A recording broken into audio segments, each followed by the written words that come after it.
não é Jesus, quem manda é o povo. Interessante isso, né?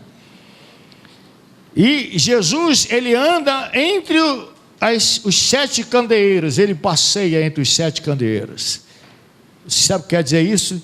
Que ele está no meio da igreja. Amém? Algumas delas ele está de fora. E ele bate na porta. Já pensou o que é isso, querido? Jesus fora da igreja? Batendo na porta da igreja? Deixa eu entrar.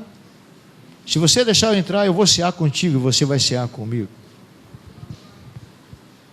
Algumas vezes a igreja está assim, Jesus está fora dela, querendo entrar nela. E depois do período da igreja, começa ali o período da grande tribulação. A igreja é arrebatada, aí nós vamos para as bodas do Cordeiro. Eu li um livro agora que o meu cunhado me deu, Núpcias Judaicas. Interessante o livro. Ela fala que o judeu, ele vai ficar noivo com uma moça. E ele vai embora.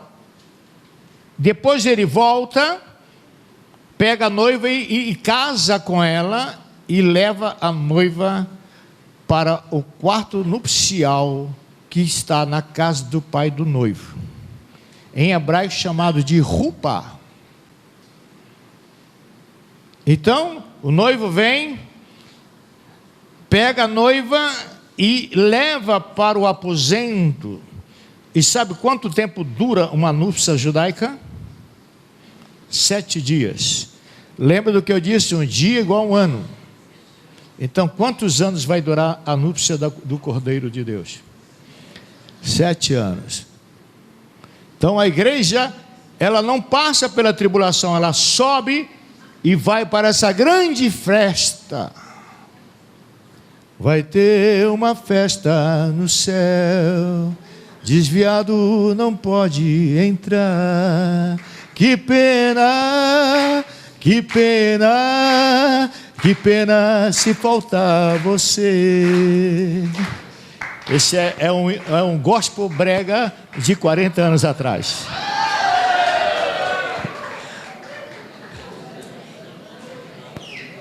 Enquanto a igreja está na grande festa lá no céu, desculpem, mas eu vou falar uma linguagem coloquial bem esquisita. Enquanto as bodas estão lá no céu, a igreja está nas bodas do Cordeiro, em festa lá no céu, do outro lado, aqui na terra, o pau está quebrando. É o dia da vingança. É o terrível dia do Senhor, que vem ardendo como fogo. São derramadas taças da ira de Deus. As águas ficam envenenadas. A ara verde morre. O sol aquece. Vocês estão percebendo que cada ano que passa está aquecendo o planeta? E lá nos profetas, se eu não estou equivocado, em Isaías fala que a luz do sol vai aquecer 7 vezes mais. Você sabe qual é a temperatura do sol? 6.000 graus Celsius. 7 vezes mais, 42.000 graus Celsius. Tem gente que vai derreter. Literalmente. Por isso que a Bíblia diz que o dia do Senhor vem ardendo como fogo. A terra vai pegar fogo. Alguém me perguntou aí nos intervalos, nos corredores, ou aqui, eu não lembro agora, que foi na internet e viu lá que Deus vai destruir esse planeta totalmente e fazer um novo. Vocês creem assim? Eu não creio mais assim, eu aprendi assim. Ele vai pegar a velha, vai trazer um juízo sobre ela, na grande tribulação. A terra vai ficar um caos. Aí ele vai precisar de 1000 anos para restaurar a velha terra. Lembra das 3 palavras? Geração, degeneração, regeneração? Abra aí Mateus 19, 28.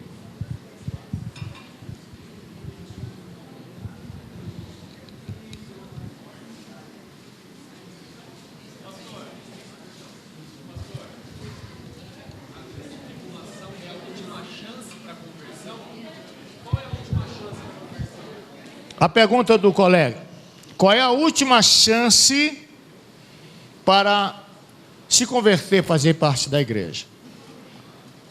As outras correntes metem o pau nos dispensacionalistas, mas é assim que funciona. Vamos lá. A primeira ressurreição, que fala Apocalipse, bem-aventurados estamos parte da primeira ressurreição, ela tem dois grupos.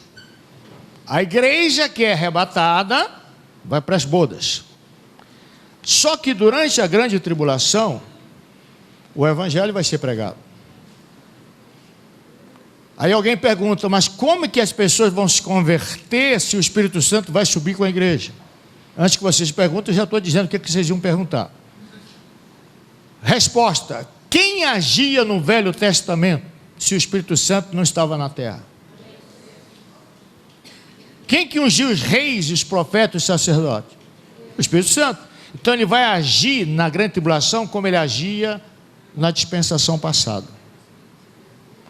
Tá? Muitas pessoas serão salvas durante a grande tribulação. Como a igreja não está aqui na terra para pregar, quem vai pregar o evangelho na grande tribulação? Os 144 mil judeus crentes. As duas testemunhas. E tem uma coisa esquisita. Apocalipse 14. Um anjo voando no céu pregará o evangelho eterno. Então, anjos, os 144 mil e as duas testemunhas. Apocalipse capítulo 7, João vê dois grupos. Até o versículo 8 ele fala de grupo de judeus. Se é literal ou não, não importa. Ele fala 144 mil, 12 mil de cada tribo. São judeus que se convertem, têm o selo de Jesus na testa. Não são judeus ortodoxos, são judeus crentes. E eles vão seguir o Cordeiro, vão servir o Cordeiro durante toda a grande tribulação e serão mortos. Aí eles aparecem no capítulo 14 no Monte Sião. Já morreram, foram martirizados, já aparecem no Monte Sião adorando o Cordeiro de Deus. A partir do versículo 9 de Apocalipse 7, João vê uma grande multidão. No módulo de janeiro eu perguntei para aquele moço lá, bonito de barba de brinco, eu perguntei para ele brincando depois, qual é a tua tribo? Né? Porque ele com esse jetão dele, pastor dos viciados, né? E eu com aquele clerical, tudo. Então minha tribo é a tribo do clerical, ele é a tribo dos ex-viciados, né? Ele faz como é que se fala essa coisa que a gente coloca? Tatuagem redentiva. Já ouviram falar isso? Tatuagem redentiva, porque pessoas fazem tatuagem de pacto com demônios e ele faz uma tatuagem em cima da outra tatuagem, só que é uma tatuagem para quebrar o pacto. E algumas vezes as pessoas ficam endemoniadas durante a tatuagem e são libertas. Esse é o ministério dele, né? Vamos aplaudir o Senhor Jesus pelo ministério dele?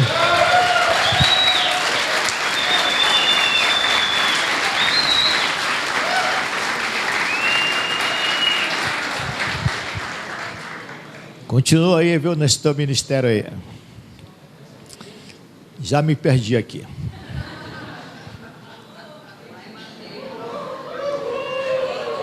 Aqui na terra, o pau está quebrando.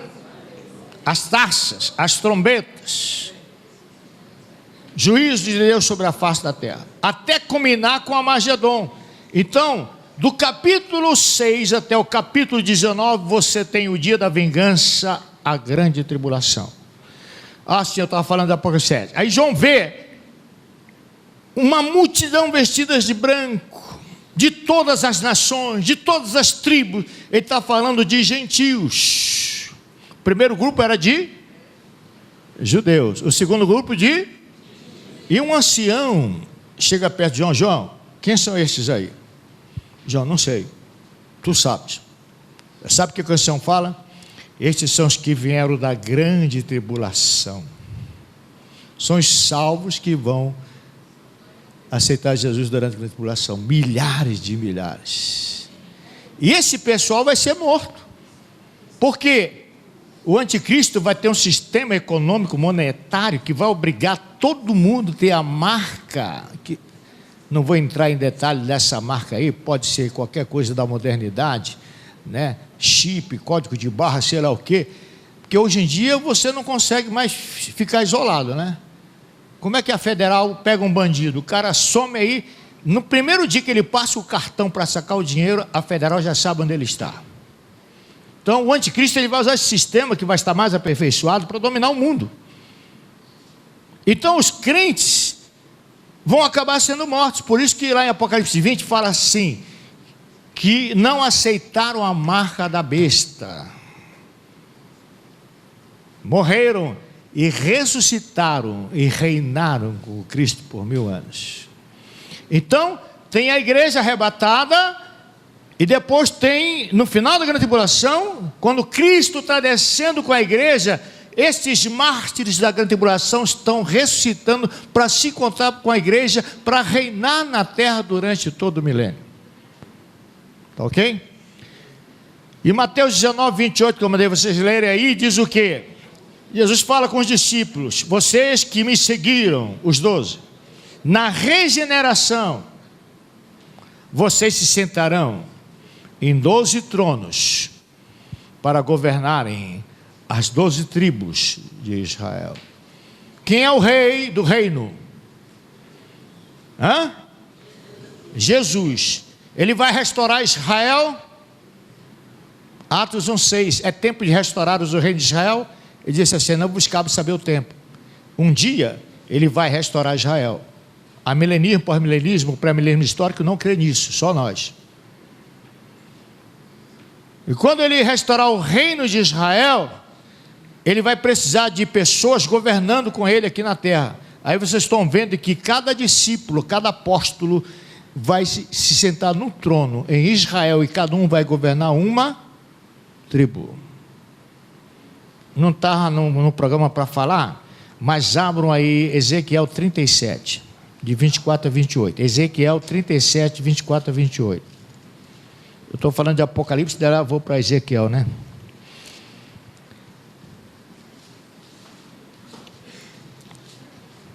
Vamos interpretar segundo a hermenêutica literalista esse texto. Algumas bíblias de estudo vão dizer para vocês que Davi aqui não é Davi, que Davi aqui é Jesus.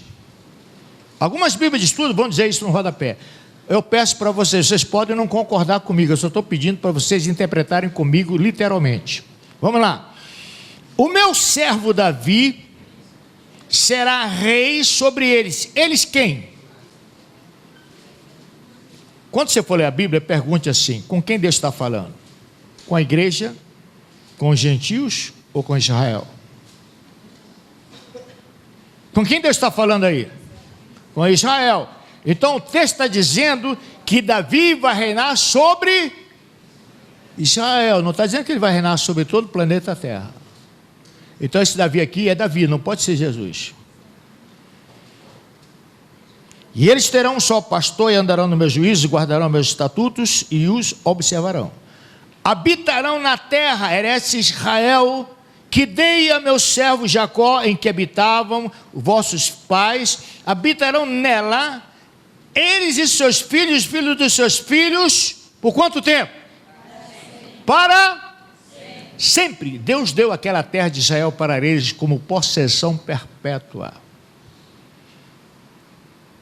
Pode ter a guerra que tiver lá no Oriente Médio, mas um dia, não só aquela Israel de hoje, que não é geograficamente toda aquela terra que Deus prometeu dar, que vai desde o delta do Nilo até lá em cima na Assíria. Toda a terra de Israel um dia vai ser de Israel. Estude geografia bíblica e veja todo o mapa de Israel antigo, que aquela terra toda vai ser do povo de Israel.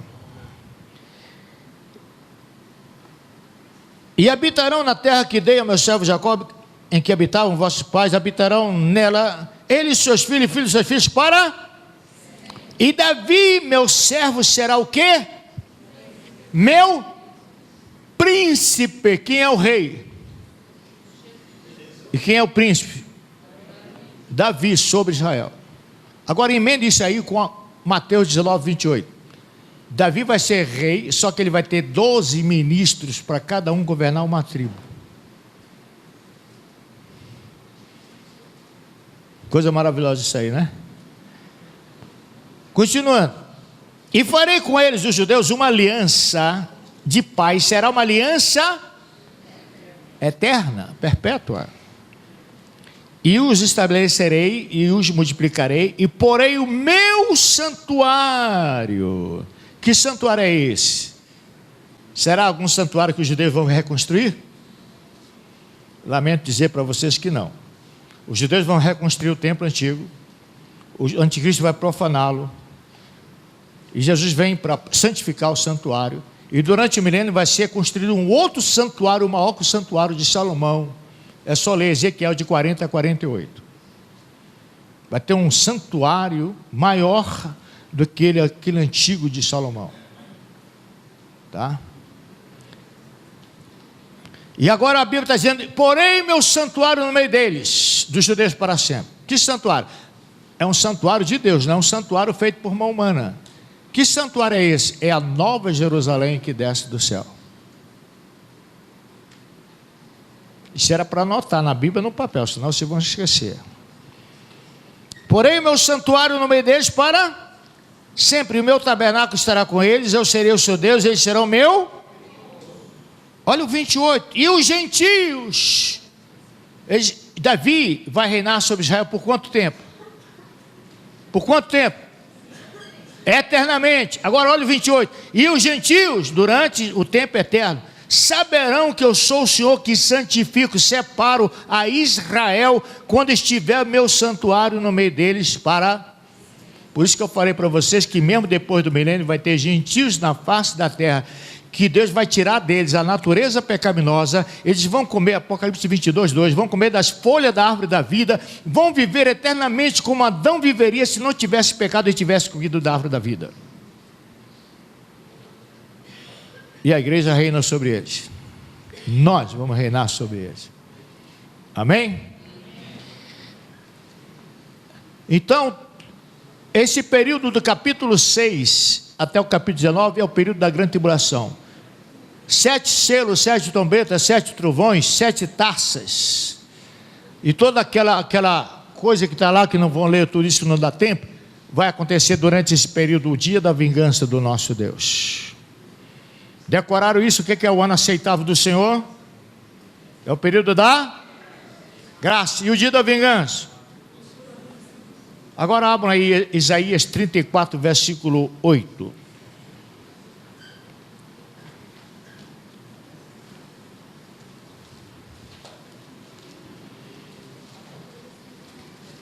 Porque o dia da vingança do Senhor e o ano da retribuição pela contenda de Sião. Então tem o ano aceitável, tem o dia da vingança e tem o ano da retribuição, ou o ano dos meus redimidos. Aí, olha, gravem essas três, sempre estou falando de 3 em 3, vamos decorar isso. Temos o ano aceitável, temos o dia da vingança e temos o ano dos meus redimidos. Quando vocês estiverem lendo a Bíblia, lembre do pastor Benson, orem por ele e continuem estudando a escatologia. Três referências: ano aceitável, dia da vingança, o ano dos meus redimidos. O que é o ano aceitável? O que é o dia da vingança? E o que é o ano dos meus redimidos? Vocês vão aprender agora. É o milênio. Eu estou dando aí as informações, o macete para quem é militar, o bizu, para você entender as profecias bíblicas. Se você levar tudo isso em consideração, gravar aquelas 3 palavrinhas: criação, queda, redenção, as outras 3, geração, degeneração, redenção, e pegar tudo isso que eu estou falando aqui em pouco tempo, que já está acabando, meu tempo está voando, vai até 11h15 só, né, pastor? Não vai dar tempo de eu falar tudo que eu queria falar para vocês, mas se vocês forem estudar com esse pouco que eu falei aqui e ler a apostila e outros livros, vocês vão começar a entender a Bíblia. Amém? Agora vamos para Apocalipse capítulo 5. João vê lá um livro, um rolo selado com 7 selos. Que escritura é aquela? Para entender isso, anota aí, você tem que ir para Levítico capítulo 25, Jeremias 32 e o livro de Ruth. Anotaram? Levítico 25, Jeremias 32 e o livro de Ruth.